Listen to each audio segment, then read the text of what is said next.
এক মন্ত্রী ছিল, সে সবসময় শুধু বলে যে আল্লাহ যা করে ভালোর জন্যই করে। তো একবার রাজামশাইয়ের একটা আঙ্গুল কেটে গেল, কোন একটা কাজ করতে গিয়ে আঙ্গুলটা কেটে গেল। ওই টাইমে মন্ত্রী গিয়ে বলে, রাজামশাই মন খারাপ করবেন না, ডোন্ট বি আপসেট, আল্লাহ যা করে ভালোর জন্যই করে। এবার রাজামশাই তো রেগে গেছে যে এতদিন একা একা বক বক করতে কিছু বলি নাই, আমার আঙ্গুল কেটে গেল, এখানে ভালোর কি আছে? আচ্ছা, মন্ত্রীকে এবার বলতেছে, তো আল্লাহ যা করে ভালোর জন্যই করে, তাই না? বলে হ্যাঁ। তো ঠিক আছে, যা, তোরে আজকে থেকে আমি জেলখানায় ঢুকিয়ে দিলাম। আল্লাহ যা করে ভালোর জন্যই করে, তার মানে জেলে যাওয়াটাও তোর জন্য ভালো। ঠিক আছে, যা, তোর মন্ত্রিত্বও কেড়ে নিলাম, জেলখানায় ঢুকিয়ে দিলাম।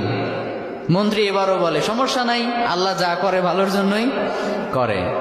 তো এবার রাজামশাই আরেকটু রেগে গেছে যে পানিশমেন্ট দিতে চাইলাম, উল্টো দিকে আমাকে নিয়ে ঠাট্টা করে, ভালো লাগতেছে না, কি করবে? রেগে মেগে কয়েকটা লোক নিয়ে, তার সাঙ্গপাঙ্গ যারা আছে ওদেরকে নিয়ে জঙ্গলে চলে গেছে শিকার করার জন্য। কি করার জন্য? পশু শিকার করার জন্য। তো পশু শিকার করছে করছে, ইন দ্য মিন টাইম কয়েকটা লোক তাদের উপর হামলা করলো। এরা হলো জঙ্গলি মানুষ, এদেরকে কি বলে? জঙ্গলি মানুষ, বুঝতে পারছেন? মানে এরা জঙ্গলি, ওদের ওপর হামলা। এই হামলা দেখে বাকি যারা ছিল রাজামশাই বাদে সবগুলো ভৌ দৌড়, এক ধরে পলাই। চাচা আপন প্রাণ বাঁচা, নিজে বাঁচলে বাপের নাম, রাজামশাই মরলে মরুক, আমরা বাঁচি। আর রাজামশাই তো সুখে শান্তিতে বসবাস, দৌড়ানোর প্র্যাকটিস নাই। ওই আল্লাহর বান্দা একটু দৌড় দিতে না দিতে ধরা পড়ে গেছে। আর অন্যদের তো হেঁটে দৌড়ে অভ্যাস আছে, ওরা পালিয়ে গেছে। এখন রাজামশাইকে সবাই ধরে নিয়ে চলে গেছে এক জায়গায়। আসলে রাজামশাইকে তারা নিয়ে গিয়েছে জবাই করার জন্য। কি করার জন্য? তাদের বিশ্বাস মতে প্রত্যেকটা বছর তারা তাদের দেবদেবীর উদ্দেশ্যে একটা করে মানুষ উৎসর্গ করে।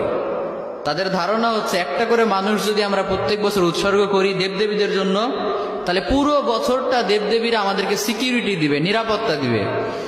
তো ওই কারণে রাজামশাইকে নিয়ে গিয়েছে, শুয়ে দিয়েছে, জবাই করবে। এখন যেই না জবাই করতে যাবে, ইন দ্য মিন টাইম একজন চিৎকার করে উঠে বলে, স্টপ, থামো, একে দিয়ে হবে না। কেন, কি সমস্যা? বলে, খেয়াল করে দেখো, এর একটা আঙ্গুল কাটা। সুবহানাল্লাহ পড়বেন না?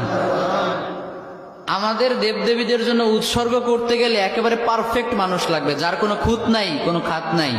এই লোকের তো একটা আঙ্গুল কাটা, একে দিয়ে আমাদের কাজ হবে না, ওকে ছেড়ে দাও। সুবহানাল্লাহ পড়েন।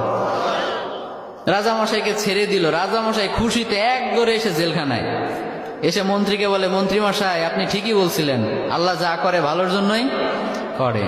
কিন্তু একটা জিনিস আমি এখনো বুঝলাম না, আমার আঙ্গুল কাটার কারণে না হয় আমি বেঁচে গেলাম, তার মানে আল্লাহ যা করে ভালোর জন্য করে, বুঝলাম। তা আপনাকে যে জেলখানায় দিলাম, এখানে আপনার কি ভালো, এটা তো বুঝলাম না। মন্ত্রী মশাই বলে, রাজামশাই এখনো বুঝেন নাই? আচ্ছা বলেন তো, আমি যদি আজকে জেলে না থেকে বাইরে থাকতাম, আপনি শিকার করতে কাকে নিতেন সাথে? বলে, তোমাকেই তো নিতাম। তো আমি যদি আপনার সাথে যেতাম আর আমাদের উপর যদি আক্রমণ হতো, আমি কি আপনাকে রেখে পালাতে পারতাম? আমি তো আপনাকে নিয়েই পালানোর চেষ্টা করতাম। ফলে দুইজনে যদি ধরা পড়তাম, আপনার আঙ্গুল কাটার কারণে আপনাকে তো ঠিকই ছাড়তো, কিন্তু আমারে তো কোপা সামসু কোপা, কারণ আমার তো শরীরে কোনো খুঁত নাই। তার মানে আল্লাহ আমাকে কয়েক ঘন্টার জন্য জেলে ঢুকিয়ে চিরস্থায়ী মৃত্যুর হাত থেকে বাঁচিয়েছে। পড়েন সুবহানাল্লাহ। তাহলে এবারও বোঝা গেল যে আল্লাহ যা করে ভালোর জন্যই করে। তো এই জন্য